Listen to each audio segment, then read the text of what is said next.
अब ये दूसरा सवाल जो है, जो बहुत से लोगों ने पूछा है कि चाइना फिर लद्दाख क्यों आ गया, डोकलाम तो आया था, उसका मकसद क्या था।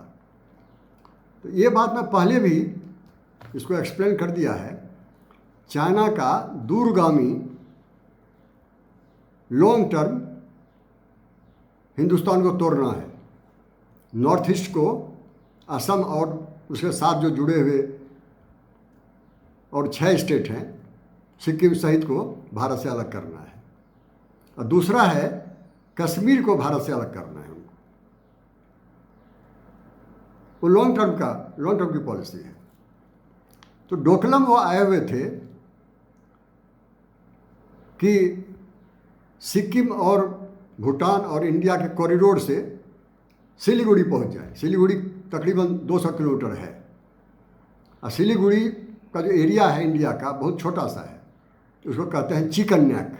नीचे में बांग्लादेश, ऊपर में नेपाल भूटान, मुश्किल से 79 किलोमीटर का एरिया है। तो चाइना तो दुष्ट है, वो सोचता था कि हाँ आ जाएंगे तो वहाँ जाकर हम बैठ जाएंगे। नीचे बांग्लादेश तो हमारी तरफ आएगा नहीं हमसे लड़ने, ऊपर से नेपाल भी नहीं आएगा, हिंदुस्तान को काटना आसान हो जाएगा। ये चिकन नेक जो है, जिसको चिकन नेक कहा जाता है, बहुत सिकुड़ा हुआ एरिया है, वहाँ पहुँचेंगे। लेकिन फिर वापस क्यों चला गया?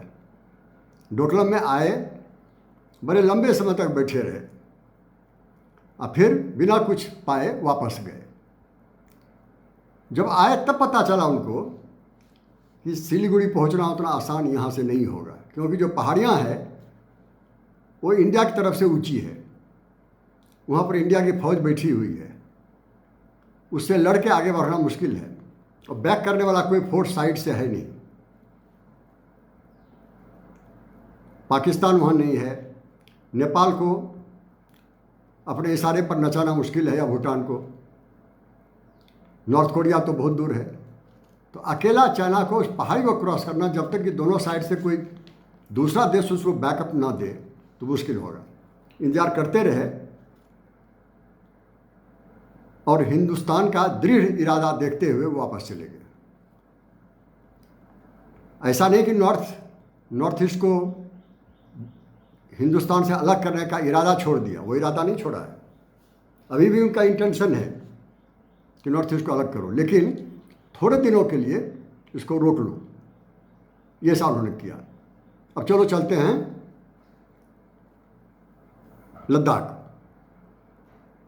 लद्दाख आगे। इसी बीच में एक बड़ा काम किया उसने, नेपाल को इंडिया की तरफ से तोड़ के अपने तरफ कर लिया। कम्युनिस्ट पार्टी की सरकार वहाँ पर बन गई।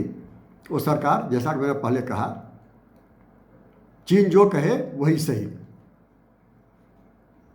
वो लगभग पाकिस्तान जैसा बन गया, वो नॉर्थ कोरिया जैसा नेपाल बन चुका है। उसको उकसाया कि तुम कुछ प्रॉब्लम क्रिएट करो, तो नेपाल से प्रॉब्लम क्रिएट करवा दिया। सुगौली की जो संधि थी, सुगौली ट्रीटी, जो कि 1816 में बना था, उस पर क्वेश्चन कर दिया, नहीं साहब काला पानी हमारा एरिया है। कभी नहीं था, नेपाल को भी पता है खूब अच्छी तरह से, लेकिन सवाल खड़ा करना है, परेशानियां पैदा करनी है तो कुछ करना है। एक तो ये कर दिया। दूसरा, बिहार के बॉर्डर पर बिना मतलब का फायरिंग कर दिया, और कुछ लोगों को एक तो गुजर गए, मर गए, कुछ लोग घायल हो गए। तीसरा, फिर 2 दिन पहले किया है कि जो वाटर प्रोजेक्ट चल रहा है नेपाल में, उसको रोकवा दिया 2 दिन पहले। उससे क्या परेशानी होगी? इंडिया में बाढ़ ज़्यादा आएगी। किसी न किसी कारण से वो उकसा रहा है इंडिया को, ताकि नेपाल में एंटी इंडिया जो वातावरण है उसको पूरी तरह से और मजबूत किया जाए, चाइना को खुश किया जाए। सॉरी, इसमें चाइना सफल हो गया। जो चाहे सो करवा लो नेपाल का। तो वहाँ लद्दाख में एक फ़ायदा हो गया कि पाकिस्तान पश्चिम तरफ से, कारगिल तरफ से तो है ही बैकअप करने के लिए। चाइना को मदद करने के लिए। अब पूरब की तरफ से, ईस्ट की तरफ से भी हो गया नेपाल। काला पानी वहाँ से बहुत दूर नहीं है। जहाँ पर सिक्किम में अंदर आया है, लाइन ऑफ एक्चुअल कंट्रोल के जो अंदर आया है पोंगलोंग वैली की तरफ, लेक की तरफ, तो वो पूरब की तरफ नेपाल, पश्चिम की तरफ पाकिस्तान। उसमें एक और नेपाल दो पर्पस चाइना का हल कर सकता है, सॉल्व कर सकता है। एक तो वो मदद करेगा वहाँ बैकअप करने में पूरब की तरफ से लद्दाख में, और दूसरा अब चाइना को सिलीगुड़ी आने के लिए भूटान और सिक्किम होकर आने की ज़रूरत नहीं है। वो नेपाल तो आराम से चाइना के सैनिक को ले आएगा अपने यहाँ, और जो सिलीगुड़ी के पास का जो बॉर्डर है इंडिया का और नेपाल का, वेस्ट बंगाल और नेपाल का जो बॉर्डर है, वहाँ सिलीगुड़ी मुश्किल से 30 या 35 किलोमीटर पड़ता है, उससे भी कम बल्कि। तो चाइना की जो सैनिक है उनको खड़ा कर देगा बॉर्डर पर कि लीजिए साहब, यहाँ से दिखाई दे रहा है सिलीगुड़ी, आप जा सकते हैं। तो इसलिए डोकलम में असफल हुआ, उन्होंने स्ट्रैटेजी चेंज की। अब नेपाल के रास्ते से वो सिलीगुड़ी आएंगे और नॉर्थ ईस्ट को अलग करने में उनको मदद मिलेगा। ये उनका दूरगामी मकसद है। देखिए कितना दुष्ट है, कितनी खतरनाक बात सोचता है। और वहाँ अगर पेंगलोंग का एरिया उनके हाथ में आ गया, गलवान का एरिया उनके हाथ में आ गया, तो इंडिया ने जो रोड बनाया है उस रोड का जो स्ट्रैटेजिक सिग्निफिकेंस है उसको समाप्त करना है।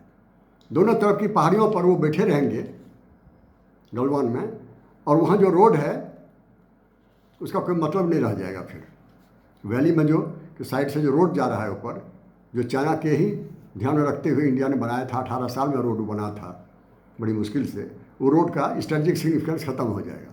जब रोड का महत्व खत्म हो जाएगा, ब्रिज का कोई मतलब नहीं रहेगा, एयरपोर्ट भी महत्वहीन हो जाएगा, तो बड़ी आसानी से वो लेह पहुंच जाएंगे, और लेह से फिर जो पहले मैंने कहा कि श्रीनगर और जम्मू तक पहुंच जाएंगे। तो जम्मू भले उनके एजेंडा में ना हो, कश्मीर तो जरूर है, और पाकिस्तान तो पूरे दिल से स्वागत करेगा, सब कुछ झोंक देगा पाकिस्तान। इधर नेपाल तो है ही।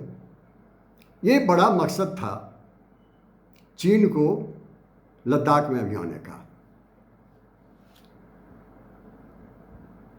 अब कहाँ तक वो सफल होगा वो उस पर निर्भर करता है कि इंडिया भी तो चुपचाप बैठने वाला नहीं है। इंडिया क्या कहेगा, हाँ आइए, नॉर्थ ईस्ट को आप ले जाइए, कश्मीर को भी ले जाइए।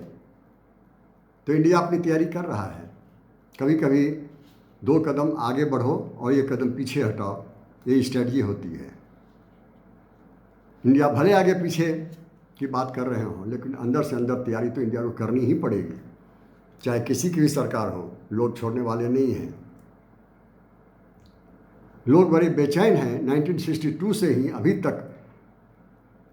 हमें हार का मुंह देखना पड़ा है, हम उनसे बदला लेंगे। जब लोग के सपने इतने ऊंचे हों, सरकार को उसे पूरा करना ही पड़ेगा, चाहे कांग्रेस की सरकार हो या बीजेपी की सरकार हो। लोगों के सामने उनका बस नहीं चलेगा। तो हमारे रक्षा मंत्री गए हुए हैं रसिया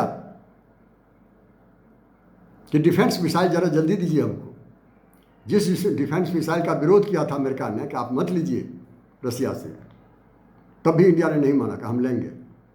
क्योंकि जब न्यूक्लियर वॉरफेयर कहीं शुरू हो गया, या वैसे भी मिसाइल नॉन न्यूक्लियर वॉरहेड्स के साथ भी आता है, तो हमारे हाथ में डिफेंस मिसाइल रहेगा तो उसको हम अपने गंतव्य तक, जहाँ तक पहुँचने का उनका उद्देश्य है, वहीं रास्ते में ही तोड़ देंगे उसको। उसके लिए बहुत ज़रूरी है। देखिए इंडिया का भी लॉन्ग टर्म प्लानिंग है।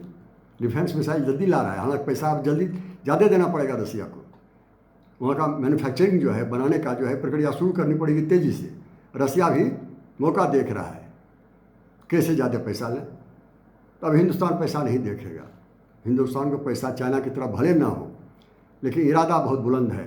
चाइना चाहे जितना भी सोच ले, जितनी ताकत है हमको भी झोंक देनी है। चाइना तो चाहता है कि इंडिया को वार में फंसा के रखो, फौज में इतना खर्चा कराओ कि विकास के लिए पैसा ही कुछ ना बचे। और इकोनॉमिक वॉरफेयर का ज़माना है। इंडिया को आर्थिक रूप से तोड़ दो, फिर आसान हो जाएगा इंडिया के भूभाग को तोड़ना। ये लंबी दूरी की लंबी दूरी का उनका सपना है। ये इस पर निर्भर करता है कि हम कितने सजग हैं और कितनी मजबूती के साथ उसका हम विरोध कर पाते हैं। बस ये दोनों मुख्य सवाल थे जिसका जवाब मैंने दिया। आप लोगों को भी कुछ और पूछना हो बेशक पूछिए, मुझसे जितना बन पाएगा मैं ज़रूर जवाब दूंगा। Thank you so much.